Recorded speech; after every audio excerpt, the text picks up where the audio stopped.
Bom, pessoal, dando continuidade, né, com a aula de sociologia, essa semana a gente vai falar também sobre dar continuidade ao assunto da semana, né, essa que passou, seria o modos de produção, e falar um pouco sobre a relação de trabalho na visão dos três maiores sociólogos, né, da nossa história, né, que é considerado então como os três porquinhos da sociologia, que seria Emile Durkheim, Karl Marx e Max Weber, ok?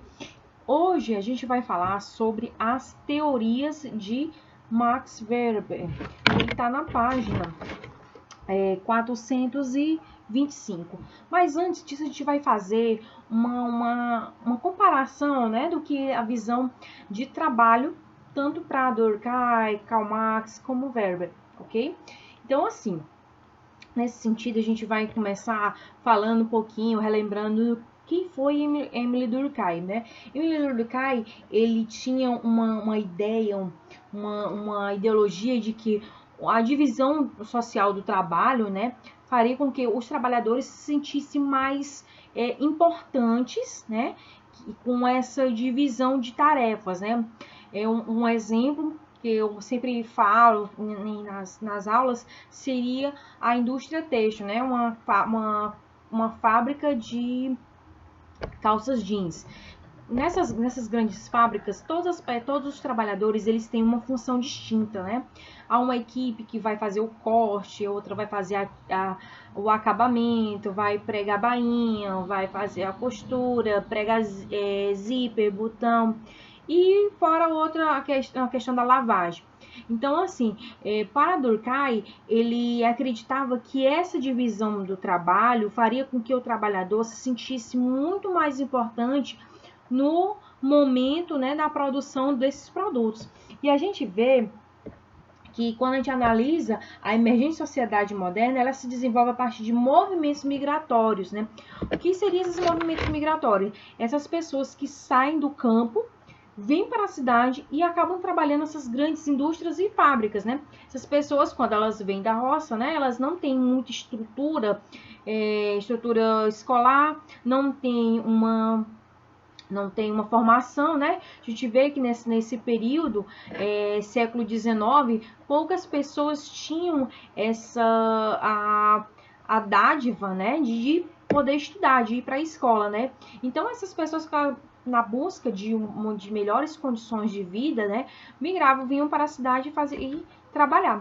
E nisso, né, se deparavam nessas situações dessas grandes fábricas, indústrias, e acabariam trabalhando nelas. Nesse momento, quando eles fazem esse tipo de trabalho, eles até Durkheim ele dá um exemplo que quando o trabalhador se depara com a finalização do produto, nem reconhece, né? Porque muitas vezes, imagina só, aquela equipe que fez o corte, né? O trabalhador que fez o corte do tecido para a fabricação do jeans e se depara com a matéria já produzida na loja, não se reconhece, né? Então, ele não vê, ele de fato vê a importância, se aquela calça está toda produzida ali, foi porque ele cortou. Então, ele vê essa importância, né? E basicamente acredita que sem ele, aquela calça não poderia não iria nem à venda. Né? Então, nisso a gente fala, né? Quando a gente fala em Emile Durkheim, já idealizamos a divisão social do trabalho, né? Cada trabalhador tem uma função específica dentro da fábrica, dentro da indústria. Né? Ele foi, no caso, deixa eu ver um outro detalhe. Um fato importante seria a divisão social do trabalho, né, para Durkheim, ele promove a coesão social e isso deve ser preservada, né? Ou seja, o trabalho é um fato social, né, que está presente em todos os tipos de sociedade. Ou seja, o trabalho é algo que se impõe a nós indivíduos, independente da nossa vontade. Então, não tem para onde correr. Se você quer viver em sociedade, você precisa estar trabalhando. Né? E essa era a visão de Durkheim, que ele prevalecia, né, a divisão do trabalho como modo coeso de viver. Saindo um pouco de Durkheim, a gente vai para Karl Marx, né? Karl Marx, a gente já havia falado dele, né? Que falava muito da luta pelas classes. A gente vai se deparar com essa divisão das classes, né? O lado da burguesia, do proletariado, né? A gente vai ver que essa camada mais pobre, né? Da relação, no caso seria o proletariado, ele nunca iria sair da situação que ele se encontra, né? Ele iria trabalhar, enquanto a burguesia ia sempre acumulando lucros e mais lucros. Ou seja, o rico cada vez mais rico e o pobre cada vez mais pobre. Então, isso iria afetar diretamente a classe trabalhadora para que ela se fortalecesse a ponto de lutar por melhores condições de vida, né? Então, nessa época que a gente vê que nessas fábricas, indústrias, né, a jornada de trabalho era exaustante, né? Muitas horas de trabalho sem ter intervalos dignos, né? E muitas vezes por um mísero salário, né? Uma mísera contraprestação. Então, assim, nesse sentido, o pensamento que o trabalhador tinha é: quanto mais eu trabalhar, mais eu vou gerar lucro pro meu patrão, e isso vai ser com que ele vai me pagar. Só que nesse momento ele percebe que essa divisão de lucros está sendo totalmente desigual, porque assim, se eu estou trabalhando mais, produzindo mais, então eu deveria receber mais, não é verdade? E isso, de fato, foi a revolucionou o proletariado, né? Que eles começaram a abrir os olhos para essas situações. Deixa eu ver bem aqui. Karl Marx é diferente de Durkheim, percebe que a divisão do trabalho como fator de exploração, né? Quando você se depara nessa situação, o trabalhador trabalha horas e horas a mais do que a sua jornada para enriquecer os bolsos, né? Para engrandecer os bolsos da burguesia, né? E esse fator de exploração e alienação do trabalho do trabalhador e da trabalhadora na sociedade capitalista. Detalhe, ele vai dizer quanto mais específico e repetitivo for o ofício do trabalhador, mais alienado este trabalhador estará de sua atividade e da sua condição de trabalhador. Ou seja, mais desconectado ele estará do valor do seu trabalho e menos consciente da exploração que vai sofrer ao vender sua força de trabalho para o patrão, né? Então, nesse sentido, quando falamos de Karl Marx, né, e essa relação de exploração, é que era totalmente injusto. Como é que um trabalhador que trabalha horas e horas produz sempre mais, né? Que muitas dessas, e hoje até mesmo acontece isso em grandes fábricas, trabalhadores eles ganham por produção. Então assim, quanto mais eu produzo, melhor vai ser a minha comissão, né? Então, nessa época, não existia isso. Existia o fato de você trabalhar muito para garantir a sua contraprestação no final do mês. Se o meu patrão vender mais, né, então ele vai ter condições de me pagar. Agora, se ele vender menos, ele não vai me pagar.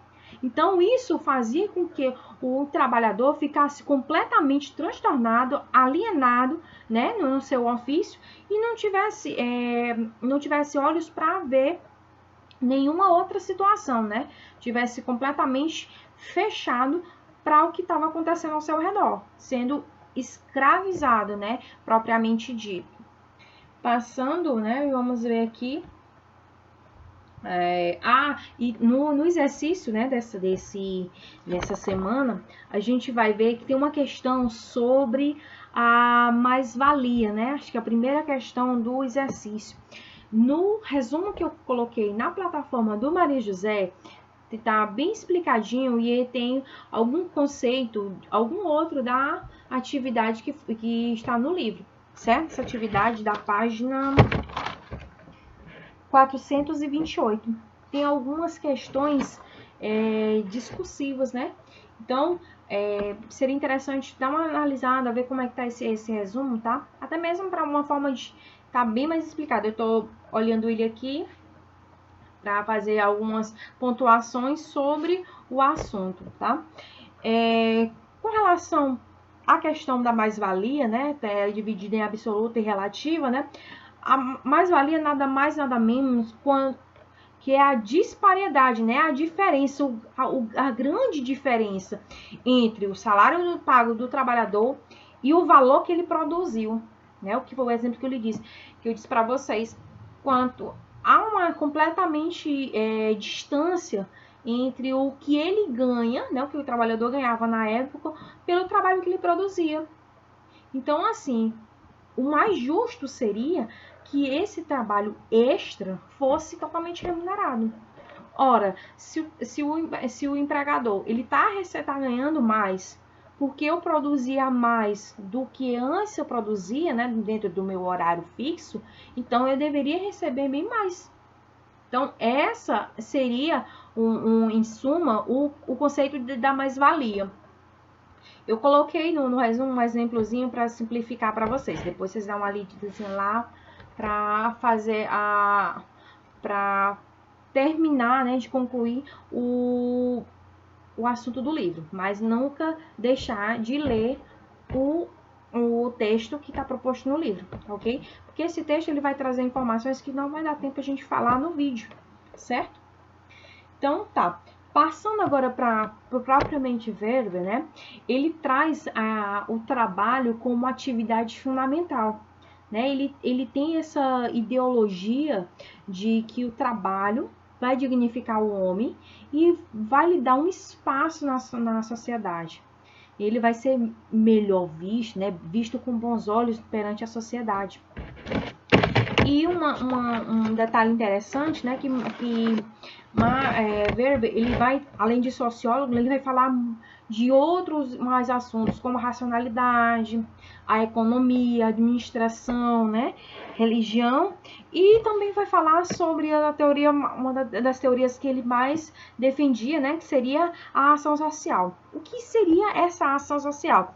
Essa ação social, ela tenta justificar as ações que fazemos, né, as ações, o modo como agimos dentro da sociedade e como os demais, né, os outros, os terceiros vão nos ver, né? Ou seja, a ação social, ela vai basicamente verificar o modo de viver, né, a forma de agir de uma pessoa, né, e qual o peso que ela vai trazer dentro da sociedade. E no caso, diferentemente de Durkheim tinha a ideologia de que a sociedade ela molda o indivíduo, né? Ela transforma. Ela acreditava que o meio modificava o homem, influenciava. E já Weber, ele pensa ao contrário. Ele diz que o próprio indivíduo é quem vai mudar a sociedade.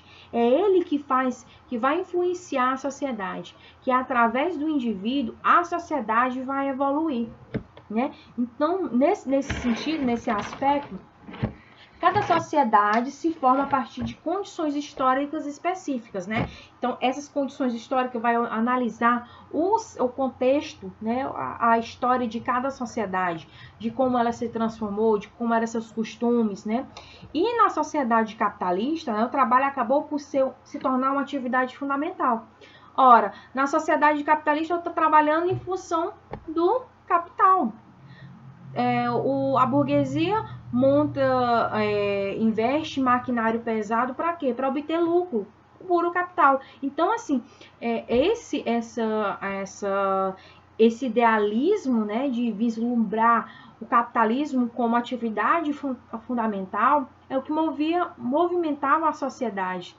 Então, se a sociedade para Weber, né, ele é o caçula, né, dos três sociólogos, ele é muito mais jovem, né, ele vem ali no finalzinho do século XIX para o início do século XX e traz esses pensamentos, já vem todo o pensamento do capitalismo, né, e ele molda, né, essa sociedade, o capital, né, o capitalismo, né, e fica dividido entre a religião e o próprio capitalismo, né. Nesse sentido, ele defende que o desenvolvimento do capitalismo só foi possível por conta do encontro entre a sede de lucro e uma ética religiosa, né? Cujo fundamento é a vida regrada, do autocontrole, que tem a poupança como uma característica central. Então, para Weber, a ideia de que você trabalhasse, juntasse suas economias para mais à frente poder ter um futuro digno, né? Era algo precioso, né? Tinha essa ética religiosa. E aí assim se forma o espírito do capitalismo. E nele o trabalho árduo e disciplinado aparece como virtude, né? Como caminho para o sucesso profissional e a salvação espiritual. Então, nesse sentido, a ideia de que você trabalhando horas a fio, sem descanso, né? Você estava produzindo, você estava garantindo o seu lugarzinho no céu, né? Então, a sua salvação divina, né? Você iria trabalhar diuturnamente, mesmo cansado, mas que ao final você iria ter a sua recompensa, né? Além da sua contraprestação, né? Que é o saláriozinho no final do mês. Deixa eu ver um outro detalhe aqui. Para encerrar, Weber nos mostra que a sociedade capitalista se desenvolve a partir de uma lógica racional, na qual a vida material ganha grande importância e a dignidade do homem passa a estar diretamente relacionada ao seu trabalho e à escolha de uma vida próxima a Deus. Então, resumindo, esse idealismo, né, de você trabalhar, né, e seria visto na sociedade como algo virtuoso, né? Quando eu disse em uns minutinhos atrás que Weber ele sempre falava que o indivíduo era capaz de mudar a sociedade, né? Que através do indivíduo influenciava o modo de viver da sociedade. Ele quis dizer isso, né? Que o homem, ele para ser digno, para ele ser visto perante a sociedade, ele precisava ter um trabalho, né? Ele trabalhava diuturnamente, trabalhava horas a fio, mas que ele tinha essa necessidade de se tornar um grande homem a partir do trabalho que era exercido, certo? Então tá, com isso a gente fecha, né, a tríade da sociologia, né, que seria Marx, Durkheim, Karl Marx e Weber. O exercício proposto está na página 428 a 429, né? Só são a 12ª, 13ª, 14ª, 15ª e 16ª. Esses próximos exercícios vocês podem fazer, né? Ele tem o gabarito no final do livro, ok? E a partir da próxima aula a gente vai ver filosofia, né? Já vamos dar uma olhadinha já no livro 2, tá ok? E no caso, essa semana a gente teve 2 aulas seguidas de sociologia. Então, as próximas semanas seriam 2 de filosofia. E caso alguém queira já fazer um estudo, né? Quem tiver com um tempinho livre, pode olhar no período para filosofia, o período pré-socrático, tá bom? Grande beijo e até a próxima. Tchau, tchau.